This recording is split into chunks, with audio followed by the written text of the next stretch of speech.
et al. 2005, where in-groups and out-groups identifies affect our behavior, is a key aspect of how theory is applied.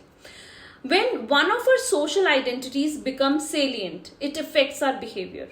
Now, in many studies of social identity theory, one social identity is primed to see if it has an effect on individuals' behavior. So, this following study is by Chen et al. 2005. The goal was to see if priming one's social identity, in this case belonging to a specific cultural group, could affect one's behavior.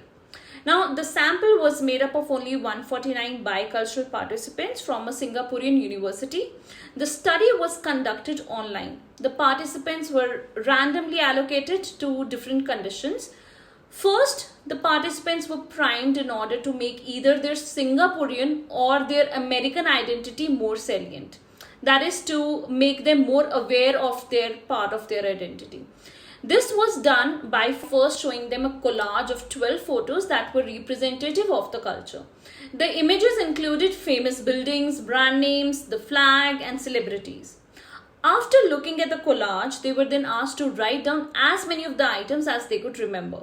After completing the priming task, the participants were even given a shopping scenario to buy a novel online. They were told the standard delivery cost was 2.99 Singaporean dollars. They were then told that it would take 5 business days to receive the delivery, but that they could pay extra to get the book in one day. Now, participants were asked how much they were willing to pay to receive the book in one day. Finally, the participants were asked to list the first 3 politicians that came to mind. People whose Western cultural values were made more salient through priming, they placed a higher value on immediate consumption than the people whose Eastern cultural values were made salient. It appears that priming of a specific social identity, it played a role in their online shopping behavior.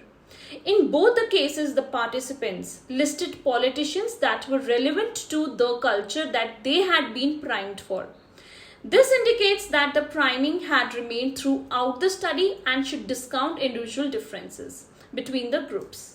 Well, I hope you liked my video and understood the concept well. I have all my IB Psychology ERQs and SAQs video available. Please refer to that to learn how to write your answers, and click on the subscribe button so that you don't lose the channel where you get all the IB Psychology material.